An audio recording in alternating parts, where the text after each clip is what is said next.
السلام علیکم ورحمۃ اللہ وبرکاتہ۔ الحمد للہ رب العالمین والصلاة والسلام على اشرف الانبیاء والمرسلین نبینا وقدوتنا محمد الامین علیہ الصلاة والتسلیم وعلى آلہ وصحبہ البررۃ اجمعین والحمد للہ رب العالمین۔ فاعوذ باللہ من الشیطان الرجیم، بسم اللہ الرحمن الرحیم۔ وعد اللہ الذین آمنوا منکم وعملوا الصالحات لیستخلفنہم فی الارض كما استخلف الذين من قبلهم صدق الله العظيم وبلغنا وسندنا رسوله النبي الأمين الكريم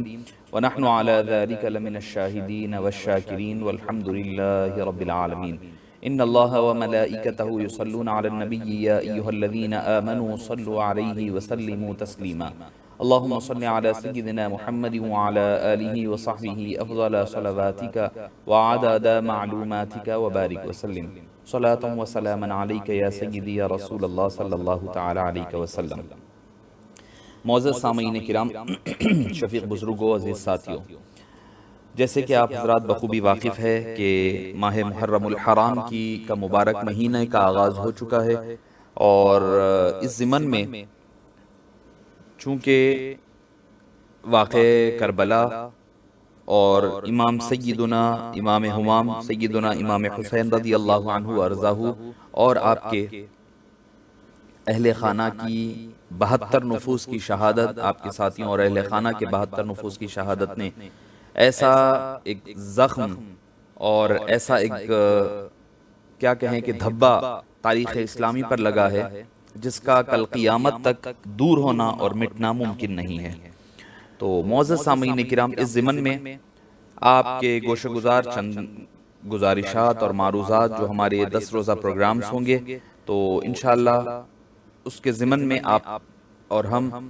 تاریخ اسلامی اور اس کی بنیاد کا آغاز جہاں سے ہوا ہے، ہم وہاں سے اس کا آغاز کریں گے۔ اللہ عز و جل سے دعا ہے کہ باری تعالی ہمیں حق بات کہنے اور حق بات زبان سے ادا کرنے کی توفیق نصیب فرما، اور اگر ہم سے کوئی دوران گفتگو کوئی لغزش یا پھر کوئی غلطی ہو جاتی ہے تو کریم پروردگار اپنے لطف و عنایت اور کرم سے ہمیں معاف فرما۔ معزز سامعین کرام، جس آیت کریمہ کی تلاوت کا شرف حاصل کیا ہے بندہ ناچیز، سورہ نور کی آیت کریمہ ہے، آیت نمبر 55 میں اللہ تعالیٰ فرماتا ہے وعد اللہ الذین آمنوا منکم وعملوا الصالحات، تم میں سے جو لوگ اہل ایمان ہے اور نیک کام کرتے ہیں ان کے لیے اللہ تعالیٰ وعدہ فرماتا ہے لَيَسْتَخْلِفَنَّهُمْ فِي الْأَرْضِ، زمین میں ان کو خلیفہ بنانے کا، ان کو خلافت عطا فرمانے کا، كَمَا اسْتَخْلَفَ الَّذِينَ مِن قَبْلِهِمْ، اس سے پہلے جیسے کہ اللہ تعالیٰ نے پہلے والوں کو عطا فرمایا تھا۔ اس کے بارے میں اجلہ بلکہ یہ کہیں کہ اکثر مفسرین کی رائے یہ ہے کہ یہ آیت کریمہ خلافت راشدہ کے حق میں ہے، خلافت راشدہ کے حق میں، اور اس کے ضمن میں یہ آیت کریمہ نازل ہوئی، جیسے کہ ضحاک ہے، جیسے کہ ابو العالیہ ہے، بڑے بڑے اجلہ مفسرین کرام اور ائمہ تفاسیر کو اگر آپ پڑھ لیں تو آپ کو یہ لگے گا کہ وہ فرماتے ہیں کہ هذه تتضمن خلافت ابی بکر وعمر وعثمان وعلی لأنهم اہل الایمان وعملوا الصالحات وقد قال رسول اللہ صلی اللہ علیہ وسلم الخلافت بعدی 30۔ تو یہ حدیث پاک کو انہوں نے جوڑا اور جوڑ کر کے یہ ذکر فرمایا کہ یہ دلیل ہے یہ خلفائے راشدین کی خلافت مبارکہ کی۔ معزز سامعین کرام، ہم نے گفتگو کا آغاز آپ دیکھتے ہیں کہ نارملی جو ہوتا یہ ہے کہ واقع کربلا یا محرم کی بات ہوتی ہے تو ہم ائمہ اہل بیت اطہار کے فضائل اور مناقب کے ساتھ ساتھ واقع کربلا تفصیل سے بیان کرتے ہیں، مگر اس بار یہ سوچا گیا کہ بھئی پہلے خلفائے راشدین کا ذکر ہو۔ اس کی دو وجوہات ہیں، ایک تو یہ کہ آج کا موجودہ دور ایسا ہو گیا ہے جس میں صحابہ کرام کی اہل بیت سے محبت کو ظاہر کرنے کے لیے صحابہ کرام پر لعن طعن کرنا یا ان کے لیے کوئی نازیبہ الفاظ کا استعمال کرنا یا ان کی گستاخی کرنا ضروری سمجھا جا رہا ہے۔ ایک تو اس بات کا رد رہے کہ صحابہ کرام اور خلفائے راشدین کے ساتھ ہم اپنے ذکر کا آغاز کریں، کیونکہ موجودہ حالات اور لاک ڈاؤن کی وجہ سے سیدنا صدیق اکبر، حضرت فاروق اعظم کا تو یہی مہینہ ہے پہلی محرم الحرام، اور حضرت عثمان غنی رضی اللہ عنہ کا جو گزشتہ ماہ شہادت تھی، اور علی مرتضیٰ رضی اللہ عنہ ارضاہ تو اہل بیت اطہار کے ایک فرد فرید ہے۔ تو اس اعتبار سے اس ضمن میں یہ سوچا گیا کہ ایک تو یہ کہ بھئی سارے اہل خلفائے راشدین کا ذکر جمع ہو جائے گا، اور دوسری چیز ہمیں کربلا کو سمجھنے کے لیے ایک پوری مستقل تاریخ ایک ساتھ آ جائے گی کہ حضرت صدیق آپ صلی اللہ علیہ وسلم کے بعد جو وقت گزرا، حضرت صدیق اکبر، حضرت فاروق اعظم، حضرت عثمان غنی، حضرت مولا مشکل کشا رضی اللہ عنہم وارضاہم اجمعین، پھر حضرت امام حسن مجتبی. کیونکہ اکثر ہوتا یہ ہے کہ ہم خلافت کا ذکر جب کرتے ہیں تو 4 خلفائے راشدین کا ذکر کرتے ہیں، مگر 5ویں خلیفہ حضرت امام حسن رضی اللہ عنہ وارضاہ کے ذکر کو بھول جایا کرتے ہیں. پھر اس کے بعد حضرت امیر معاویہ رضی اللہ عنہ کا دور مبارک آیا بیچ میں، اور دور آیا، اس دور کے بعد پھر وہیں سے کربلا کی بنیاد کا آغاز ہو گیا، اور حضرت امیر معاویہ کے وصال کے بعد، انتقال کے بعد، یزید لعین تخت پر بیٹھا، جس سے امام حسین رضی اللہ عنہ نے اختلاف فرمایا، اور وہیں سے پھر کربلا کا معرکہ پیش آیا. تو اس وجہ سے مناسب سمجھا گیا کہ ابتدا سے انتہا تک پوری چیزیں سیرت تاریخ اسلام آپ کے گوشہ گزار پیش کرنے کی سعادت حاصل کی جائے گی. اور عاجز حتی المقدور یہ کوشش کرے گا کہ کوشش یہ ہو کہ بھئی تاریخ پر بھی زیادہ اعتبار نہ کیا جائے، بلکہ جو چیز احادیث طیبہ سے راست ملے ان احادیث طیبہ کا ذکر کرنے کی کوشش کرے گا، تاکہ آپ کو اور ہم کو بھی، چونکہ تاریخ کا کوئی اعتبار نہیں ہے، تاریخ صحیح بھی ہو سکتی ہے، تاریخ غلط بھی ہو سکتی ہے، مورخ جس طرح چاہتا ہے اس طرح تاریخ لکھا کرتا ہے، مگر قرآن اور حدیث ایک ایسی چیز ہے جس کے بارے میں وثوق کے ساتھ ہم کہہ سکتے ہیں اس میں راوی کا دخل نہیں ہے، بلکہ اللہ اور اللہ کے رسول کی مرضی، الفاظ اور منشا اور کلام شامل ہے. تو اس وجہ سے کوشش حتی المقدور کی جائے گی کہ تاریخ کو پیچھے رکھ کر کے پہلے قرآن اور حدیث کو رکھا جائے گا، اور اگر کہیں پر ضرورت پیش آتی ہے تو مستند اہل سنت والجماعت کی تاریخ کو پیش کرنے کی سعادت حاصل کی جائے گی. معزز سامعین کرام، میں اپنی گفتگو کا آغاز کرنے سے قبل آپ کو 2-3 پوائنٹس جو اہم ہے وہ نوٹ کروانا ضروری سمجھتا ہوں. وہ یہ کہ یہ جو کائنات، یہ جو دنیا ہے، ایک خالق کی بامقصد مخلوق ہے، اور اپنی تمام تر ضروریات اسی کی محتاج ہے. اللہ تعالیٰ نے پیدا فرمایا ہے، اور ایک بامقصد مخلوق کے لیے اللہ نے پیدا، یعنی انسانیت کے لیے پیدا فرمایا ہے. اور اللہ عز و جل نے انسان کو اس کرۂ ارضی میں، اس زمین پر اپنا نائب اور خلیفہ بنایا ہے، اور اپنے ان نائبین یعنی انسانوں کی ہدایت کے لیے اور ان کی رہنمائی کے لیے اپنے نمائندہ انبیاء، رسول اور رسولان کرام کے ذریعے سے ہدایت کا سامان مہیا فرمایا ہے. انسان اللہ کی ہدایت پر اپنی دنیاوی زندگی میں جتنا عمل پیرا ہو، اس کا جواب اس کو ایک دن خالق کو دینا پڑے گا. اسی دن کو قیامت کہا جاتا ہے، جس کے بعد انسان کو ایک ابدی زندگی عطا ہو جائے گی، جہاں وہ اپنے عمل کی بنیاد پر عذاب یا پھر ثواب کا مستحق بنے گا. معزز سامعین کرام، نبی پاک صلی اللہ علیہ وسلم کے دنیا سے پردہ فرمانے کے بعد اب امت محمدیہ کو قیامت تک لوگوں کی اصلاح، امر بالمعروف اور نہی عن المنکر کا فریضہ انجام دینا ہے. تو اللہ کا انسان سے بنیادی مطالبہ عبادت ہے، اور اسے یہ مطالبہ انفرادی، اجتماعی، ہر 2 سطحوں پر کرنا پڑے گا. اچھا، اب آئیے اسلام کا جو پولیٹیکل سسٹم ہے وہ کیا ہے. تمام بندے اللہ کے نائب ہیں، مگر اجتماعی سطح پر، یعنی کمپلیٹلی ایک سوسائٹی کے طور پر نظم و ضبط کو قائم رکھنے کی خاطر اپنے اندر کسی ایک کو اپنے مشورے، باہمی مشورے سے اور اتفاق رائے سے اپنا ایک امیر مقرر کرے جو اصلاح نفس اور لوگوں کی اصلاح کا دونوں کا بندوبست کریں گے. اچھا، یہ امارت نہ کسی خاندان کا حق ہے، یہ جو منصب خلافت ہے یہ کسی خاندان کا حق ہے، اور نہ یہ وراثت میں منتقل ہو سکتی ہے کہ والد کے بعد بیٹا بنے گا. یہ اسلامی خلافت نہیں ہے.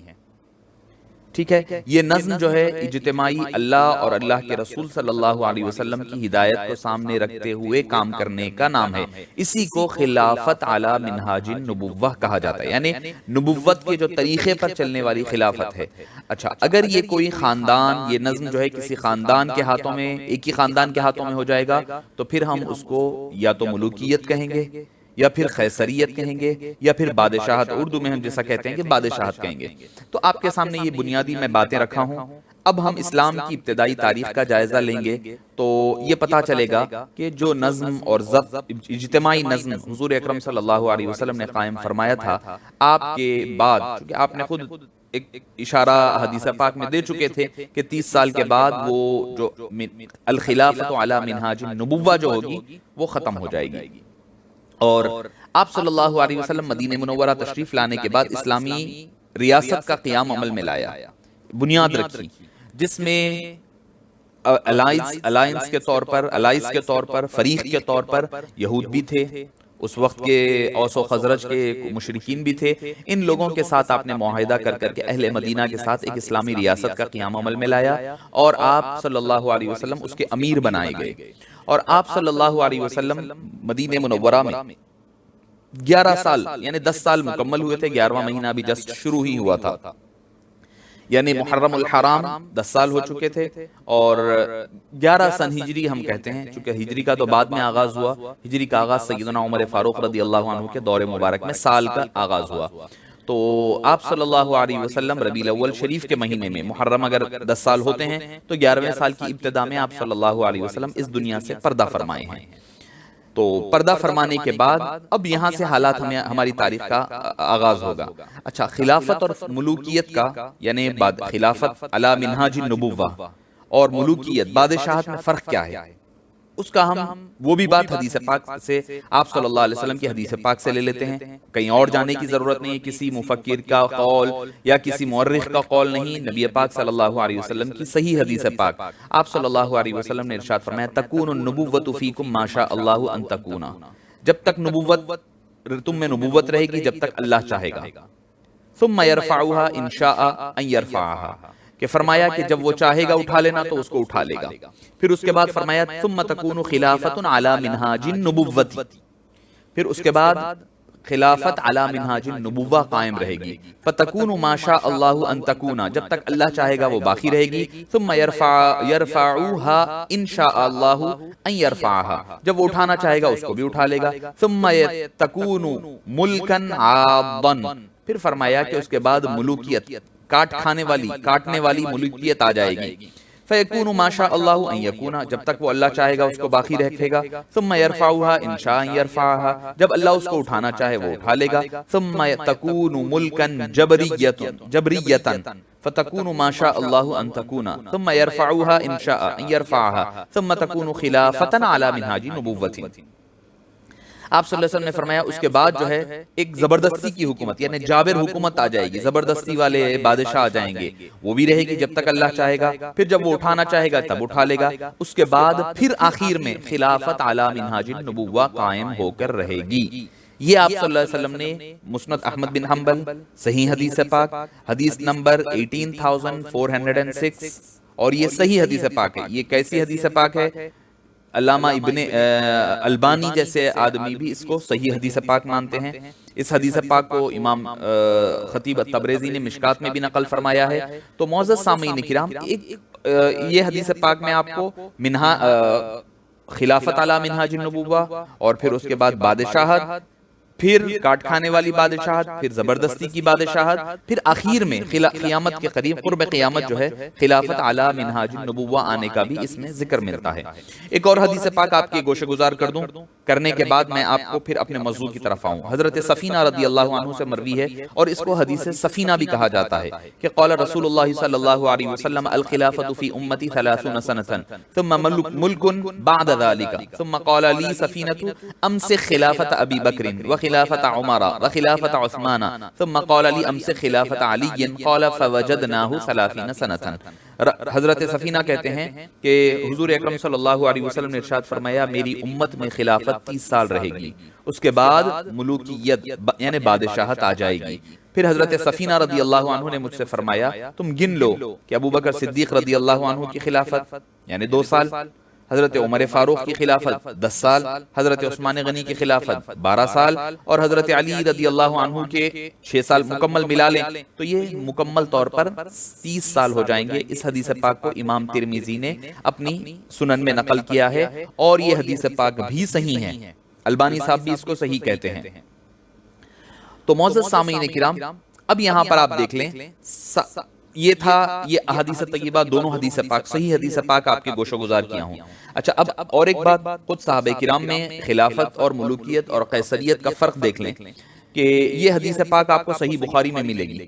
صحیح بخاری کی حدیث پاک ہے کہ جب حضرت امیر معاویہ رضی اللہ عنہ وارضاہ اپنے بیٹے یزید کی خلافت کے لیے، اپنی بادشاہت کے لیے، اپنے بعد یزید کو نامزد کرنے کے لیے مروان کو لکھا، مروان بن حکم کو، تو مروان بن حکم، چونکہ اب میں یہاں سے یہ کروں گا کہ کوشش یہ ہوگی کہ ہم الفاظ کو، احادیث کے متن کو ترک کر کے صرف ترجمے پر آئیں گے چونکہ وقت کی کمی ہے۔ تو مروان نے کیا کیا کہ یزید کے لیے بیعت لینے کے لیے اس کے اچھائیاں بیان کرنے لگا تاکہ حضرت معاویہ کے بعد یزید کو خلیفہ بنایا جائے اور بیعت لی جائے اس کے لیے۔ تو عبد الرحمن بن ابو بکر رضی اللہ عنہ نے کوئی بات کہی جس کو سن کر مروان بھڑک اٹھا اور کہنے لگا کہ بھئی انہیں، اور حضرت عبد الرحمن بن ابو بکر کو پکڑنے کے لیے کہا، تو اتنے میں وہ دوڑ کر کے حضرت بی بی عائشہ رضی اللہ عنہا کے حجرے میں داخل ہو گئے، چونکہ وہ خالہ ہوتی ہیں اور آپ کی وجہ سے ام عبداللہ کنیت بھی تھی، نہیں حضرت عبد الرحمن بن ابو بکر بھائی تھے، معافی چاہتا ہوں، وہ حضرت عبداللہ بن زبیر ہیں۔ تو تب مروان نے کہا کہ قرآن کریم کی آیت یہ نازل ہوئی ہے تمہارے ہی بارے میں، والذی قال لوالدیہ اف لکما، یعنی جس نے اپنے ماں باپ سے کہا کہ تم پر تف ہے، کیا تم مجھے یہ وعدہ دیتے ہو کہ میں قبر سے نکالا جاؤں؟ اس پر بی بی عائشہ رضی اللہ عنہا نے اپنے حجرے پاک سے فرمایا کہ ہمارے بارے میں اللہ تعالیٰ نے میری برات والی آیت کے علاوہ کوئی اور آیت نازل نہیں فرمائی۔ دوسری حدیث پاک پیش کر کے تفصیل یوں بیان کی، حضرت عبد الرحمن بن ابو بکر نے دوسرے مقام پر فرمایا یہ ما ہی الا ہرقلیہ، آپ نے فرمایا یہ ولی عہدی جو ہے، یعنی حضرت امیر معاویہ کا رضی اللہ عنہ کا اپنے بیٹے کو بادشاہ بنانا، بعد میں ولی عہد بنانا، یہ ہرقلیت ہے، یعنی ہرقل کے لوگوں کے درمیان ہونے والا ہے۔ تو اس کے جواب میں مروان نے کہا سنت ابو بکر و عمر، یہ ابو بکر و عمر کی سنت ہے۔ اس پر حضرت عبد الرحمن نے کہا کہ سنت ہرقل و قیصر، یہ قیصر اور ہرقل کی سنت ہے، فتح الباری نے اس کو نقل کیا ہے۔ تو معزز سامعین کرام، یہ تھی کچھ باتیں تھی آپ کے سامنے رکھنے کی، جو بنیاد تھی ان چیزوں کی، آپ کے گوشہ گزار کیا ہوں۔ اب آتے ہیں ہم حضرت ابوبکر صدیق رضی اللہ عنہ کی خلافت کی طرف۔ دیکھیے سیرت و احادیث کی کتب میں آپ صلی اللہ علیہ وسلم کی وفات اور اس کے بعد کے واقعات کے بارے میں کئی چیزیں صحیح اور غلط دونوں بھی باتیں منقول کر دی گئی اور اس میں خلط ملط کر دیا گیا ہے۔ تو اس موضوع کو آپ کے گوشہ گزار کرنے کی سعادت حاصل کی جائے گی کہ حضور اکرم صلی اللہ علیہ وسلم نے اپنے بعد کسی کو اپنا نائب یا خلیفہ اپوائنٹ نہیں فرمایا، نامزد نہیں فرمایا، اپوائنٹ یا نامزد نہیں فرمایا، اشارے یقیناً دیے گئے۔ امیر حج بنانا یہ ایک اشارہ تھا، اور اس کے بعد سفر ہجرت میں ساتھ رکھنا ایک اشارہ تھا، نمازوں کے لیے متعین کرنا اشارہ تھا، مگر صراحتاً حبیب پاک صلی اللہ علیہ وسلم نے کسی کے حوالے سے آپ نے یہ نہیں فرمایا تھا کہ میرے بعد ان کو خلیفہ بنایا جائے۔ اگر ایسا ہوتا تو یہ ممکن ہی نہیں تھا کہ صحابہ کرام رضی اللہ عنہ آپ صلی اللہ علیہ وسلم کے حکم سے انحراف کر جاتے، آپ صلی اللہ علیہ وسلم نے فرما دیا تھا۔ پھر جو صحابہ کرام میں کچھ جزوی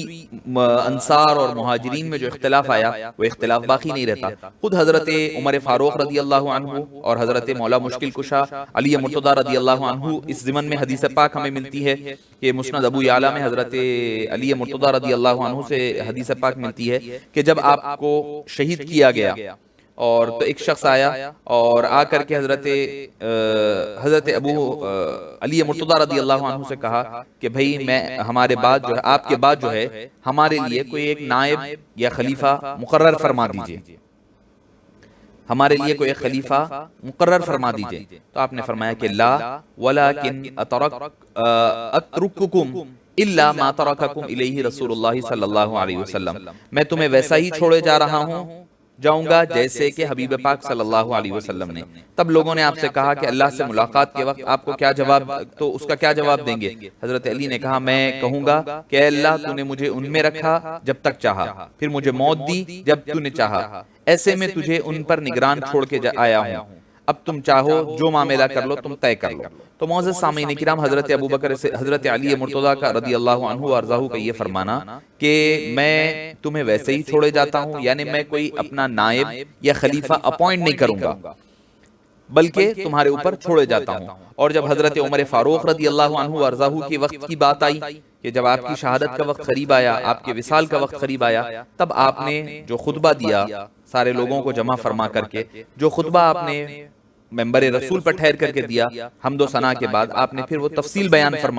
فرمایا کہ جس وقت آپ صلی اللہ علیہ وسلم کی وفات ہوئی، اور یہ بخاری شریف کی حدیث پاک ہے، تو اس وقت وہ اور ابو بکر صدیق وہ فرماتے ہیں کہ اس وقت حضرت ابو بکر صدیق ہم سب سے بہتر تھے،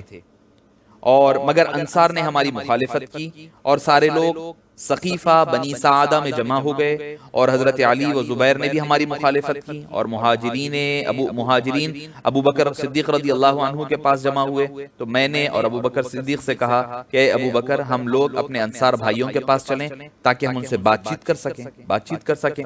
اور وہ جو لوگ گئے، جانے کے بعد وہاں پر دیکھا گیا تو حضرت سعد بن عبادہ ہیں، کئی اور صحابہ موجود تھے، وہ کہنے لگے کہ ہم اللہ کے انصار اور اسلام کے لشکر ہیں، اور تم اے مہاجروں وہ گروہ ہو جو تمہاری قوم کے کچھ آدمی فقر کی حالت میں اس ارادے سے نکلے کہ ہمیں ہماری جماعت کو جڑ سے جدا کر دیں، ہماری حکومت ہم سے لے لیں۔ جب وہ خاموش، تو دونوں میں مقابل بات چیت ہونے لگی، انہوں نے کہا کہ بھئی خلیفہ انصار میں سے ہوگا۔ تب حضرت عمر فاروق رضی اللہ عنہ وارضاہ فرمانے لگے، بخاری شریف کی حدیث پاک ہے، تفصیلی حدیث پاک ہے۔ اس کے بعد حضرت عمر فاروق کہتے ہیں کہ بھئی ہم نے پھر حضرت عمر نے خطاب کیا، اور پھر حضرت ابو بکر صدیق رضی اللہ عنہ کی خلافت کا اعلان فرمایا اور خود بیعت فرمائی۔ اس کے بعد جو لوگ وہاں پر موجود تھے، یکے بعد دیگرے سارے ہوتے سارے لوگ وہاں پر حضرت ابو بکر صدیق رضی اللہ عنہ کی بیعت فرما لیے۔ تو معزز سامعین کرام، اس بات سے پتا چلتا ہے کہ حضور اکرم صلی اللہ علیہ وسلم نے کسی کے بارے میں کوئی صراحت سے حکم نہیں دیا تھا، اشارے یقیناً دیے گئے تھے، اور حضرت ابو بکر صدیق رضی اللہ عنہ کی بیعت جو وقت کا تقاضا تھا، جو مدینہ پاک میں منافقین نے گروہ انصار اور مہاجرین کے درمیان غلط فہمیاں پھیلانے کی کوشش کر رہے تھے تاکہ اسلام میں تفرقہ ڈالا جائے، مگر اصحاب رسول صلی اللہ علیہ وسلم نے امر خلافت اور اتحاد امت کو ہر چیز پر مقدم جانا۔ اور یہ بات بھی یقیناً حق ہے کہ عرب کے مخصوص حالات میں غیر قریش کی خلافت لوگوں کے لیے قابل قبول نہیں ہو سکتی تھی۔ تو معزز سامعین کرام، حضرت انس بن مالک رضی اللہ عنہ وارضاہ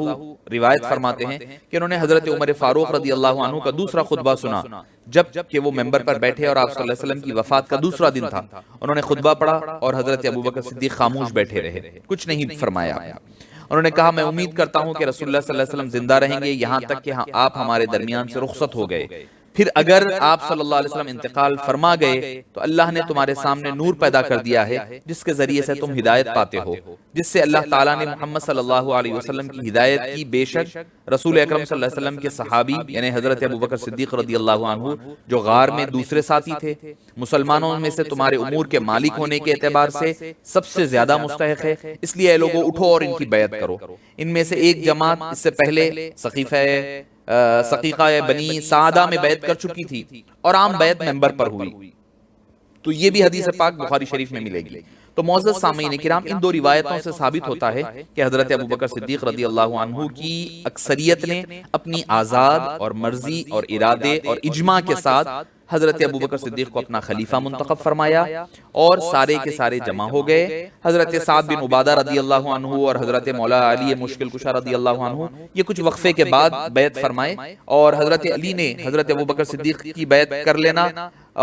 کرنے کے بارے میں حضرت ابوبکر علی کا بیعت کر لینا اس بات کی دلیل ہے کہ اس خلافت کا صحیح ہونا ثابت ہے، کیونکہ یہ ہو نہیں سکتا کہ فاتح خیبر مولا المؤمنین کسی دباؤ یا مصلحت کے تحت کوئی غیر اسلامی کام کرے یا کسی نااہل حکومت کو قبول کر لے،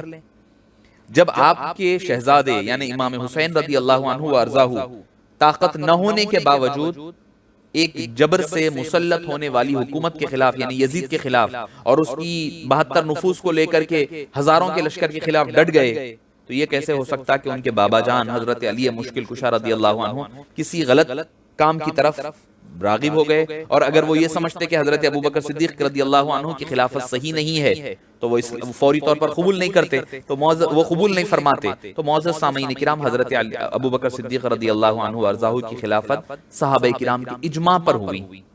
اور حضرت ابوبکر صدیق رضی اللہ عنہ کی خلافت کا اجماع جب ہو گیا تو آپ کی خلافت کے خد و خال وہ کیا تھی، وہ خلافت علی منہاج النبوہ کیسی تھی، ذرا وہ بھی تو آپ ایک پہلو یہ بھی دیکھ لیں۔ جب آپ پہلی مرتبہ سربراہی کے لیے خلیفہ منتخب ہوئے تو آپ نے اپنے پہلے خطبے میں اپنی حکومتی پالیسیز بیان فرما دی اور فرمایا اما بعد ایھا الناس فانی قد ولیت علیکم ولست بخیرکم، مجھے تم اپنا والی بنائے ہو، نگران مقرر کیے ہو، مگر میں تم سے بہتر نہیں ہوں، پس اگر میں اچھائی کروں تو میری مدد کرو، اگر میں کوئی راہ راست سے ہٹوں تو مجھے سیدھا کر دو۔ پھر فرمایا سچائی امانت ہے اور جھوٹ بددیانتی ہے،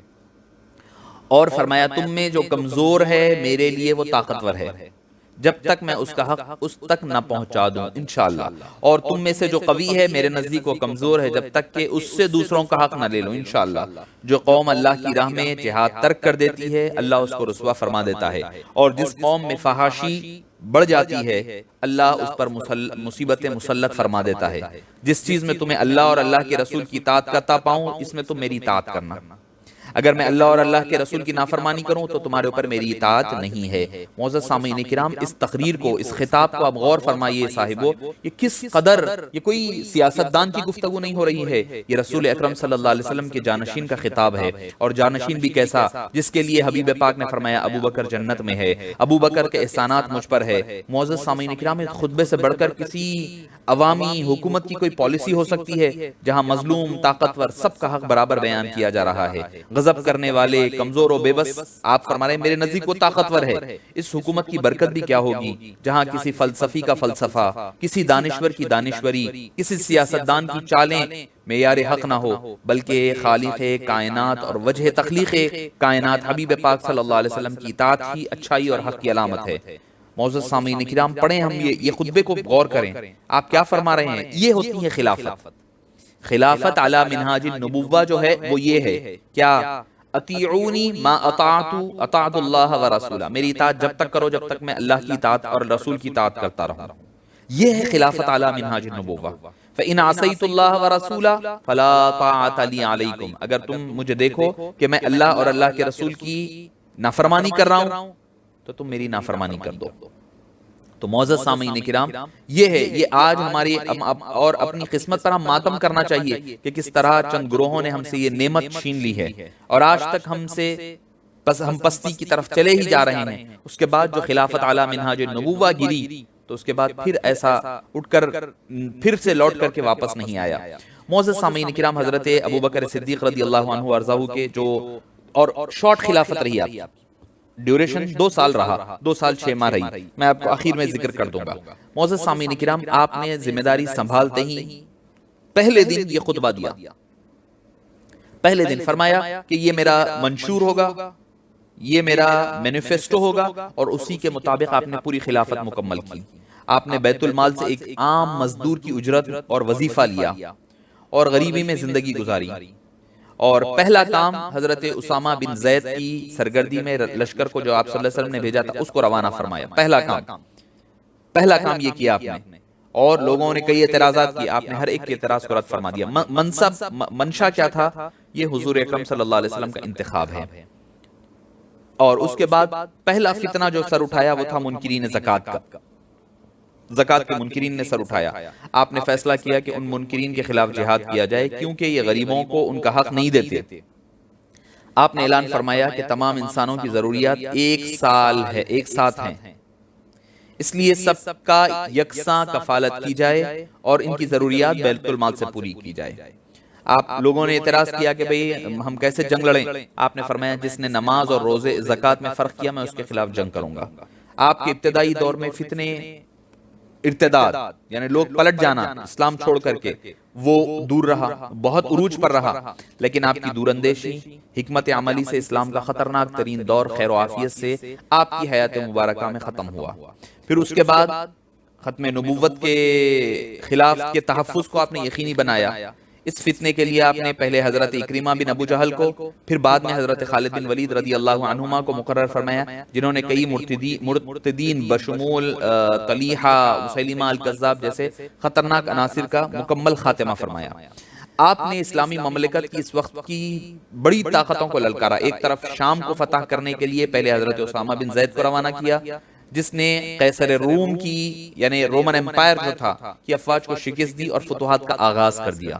دوسری طرف حضرت خالد بن ولید، حضرت مثنی بن حارثہ جیسے صحابہ کرام کی قیادت میں کسرا کی طرف روانہ فرمایا. عہد خلافت آپ کے جو زرین یہ تھی جنگوں کے حوالے سے سب سے زرین کارناموں میں سے ایک وہ ہے کہ آپ نے قرآن کریم کو ایک جگہ کر کے ایک مصحف میں تشکیل دیا. اس کی ضرورت اس لیے پیش آئی کہ مسئلہ یہ ہوا کہ جو مسیلمہ الکذاب کی جنگ یمامہ میں کہ کئی سووں کے صحابہ کرام شہید ہو گئے اور خصوصیات کے ساتھ وہ جو قرآن کریم کے مکمل حافظ تھے جب وہ دنیا سے گزر گئے تو جنگ یمامہ میں جب بڑی تعداد میں صحابہ کرام حفاظ شریک ہوئے شہید ہوئے تو اس وقت حضرت عمر نے مشورہ دیا کہ ہمیں چاہیے کہ ہم قرآن کریم کو ایک جگہ جمع کی جائے، کتاب میں شکل میں جمع کیا جائے. تو آپ نے اول تو انکار کیا. کیوں؟ کیونکہ فرمایا ما فعل النبی صلی اللہ علیہ وسلم، یہ کام آپ صلی اللہ علیہ وسلم نے نہیں فرمایا. جب حضرت عمر کا اور دوسرے صحابہ کا اصرار بڑھنے لگا تو آپ نے اس کو قبول فرمایا اور سمجھ گئے کہ یہ بدعت نہیں ہے بلکہ یہ منشا، یہ بدعت یقیناً ہوگی کیونکہ آپ صلی اللہ علیہ وسلم نے ظاہری طور پر نہیں کیا ہے کتاب میں جمع، مگر چونکہ وقت کی ضرورت ہے اس نے آپ نے اس کی اجازت دی. اور پھر یہ حضرت عثمان عفان کے دور میں یہ کتابی شکل کئی کتابیں بن کر کے لوگوں کے درمیان گئی. تو معزز سامعین کرام، اور سب سے اہم بات حضرت صدیق اکبر کا سب سے بڑا کارنامہ، یہ ساری چیزیں تو تھی مگر ان سب میں بڑا کارنامہ میں یہ سمجھتا ہوں کہ آقا نامدار صلی اللہ علیہ وسلم کے وصال کے وقت صحابہ کرام کے جو دل ٹوٹ گئے تھے، جو پست ہمتی آ گئی تھی، ان کی تالیف قلب کی خاطر آپ نے استقامت کے ساتھ، صبر کے ساتھ، متانت کے ساتھ، جمع مردی کے ساتھ جو خطبے کے ذریعے ان کے اندر سوئی ہوئی جو ہمتیں ہیں اس کو بیدار فرمایا. اور امت میں انتشار کے خدشے کے پیش نظر آپ نے خلافت کو قبول فرما لیا. قرآن کریم کی تدوین، مرتدین اور منکرین زکوٰۃ سے اعلان جہاد، حضرت اسامہ بن زید کی قیادت میں شام کی طرف فوجوں کو روانہ کرنا اور خلافت اسلامی کی جغرافیائی اور نظریاتی سرحدوں کی دفاع اور استحکام، یہ حضرت عمر سیدنا صدیق اکبر رضی اللہ عنہ و ارضاہ کی کارنامے ہیں جو آپ نے مختصر سے وقفے میں، مختصر سا وقفہ رہا آپ کی مدت خلافت 2 سال 3 مہینے اور 11 دن رہی. اور 22 جمادی الثانی 13 ہجری کو آپ نے 63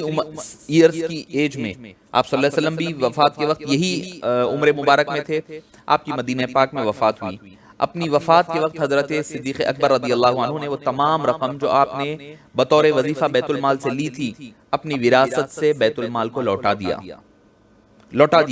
اور جب اپنی علالت ہونے لگی تو آپ نے اس دوران آپ نے صحابہ کرام سے مشورہ کیا کہ کس کو نامزد کیا جائے اور سب سے رائے طلب کی. آخر میں آپ کی نظر میں حضرت عمر فاروق رضی اللہ عنہ ارضاہ پر پڑی اور آپ نے اپنے جانشین کے طور پر اپنی بات سب کے سامنے رکھی اور جس پر تمام لوگوں نے اتفاق کیا، تمام لوگوں نے اس بات کو قبول کیا اور قبول کرنے کے بعد، ایکسپٹ کرنے کے بعد آپ نے حضرت عمر فاروق رضی اللہ عنہ ارضاہ کو خلافت کی منصب پر آپ نے قائم فرمایا. اور آپ نے فرمایا، اور اس بارے میں بھی کیا حدیث پاک ہے، بی بی عائشہ صدیقہ رضی اللہ عنہا فرماتی ہے کہ جب میرے والد کی علالت شدید ہو گئی تو کئی لوگ آئے اور کہا کہ اے اللہ کے رسول صلی اللہ علیہ وسلم، جب کل آپ اپنے رب کے سامنے پیش ہوں گے تو آپ ان سے کیا کہیں گے جب کہ آپ نے ہم پر عمر بن خطاب کو خلیفہ مقرر کر دیا ہے. اس پر ابو بکر صدیق نے کہا کہ مجھے بٹھاؤ، تو تم مجھے اس بارے میں اللہ سے ڈرا رہے ہو، میں اس سے کہوں گا کہ میں نے تم میں سے بہترین شخص کو تمہارے لیے خلیفہ نامزد کر کے جا رہا ہوں اور اللہ کے دربار میں پیش ہوں گا. تو معزز سامعین کرام، یہ تھا حضرت ابو بکر صدیق رضی اللہ عنہ کا دور مبارک جو اختصار کے ساتھ ہم نے پیش کیا. انشاءاللہ کل کی جو گفتگو ہوگی وہ سیدنا عمر فاروق رضی اللہ عنہ ارضاہ کی ذات مبارکہ سے متعلق ہوگی. اللہ پاک ہمیں اور آپ کو صحیح راہ عطا فرمائے، اس پر ثبات قدم عطا فرمائے. جو کچھ کہا گیا سنا گیا اس کو قبول فرما. اگر کسی خطأ زبانی کی وجہ سے کوئی غلطی یا گناہ سرزد ہوا ہے یا غلط بات ہوئی ہے تو اللہ تعالی ہمیں معاف فرمائے. السلام علیکم ورحمۃ اللہ وبرکاتہ.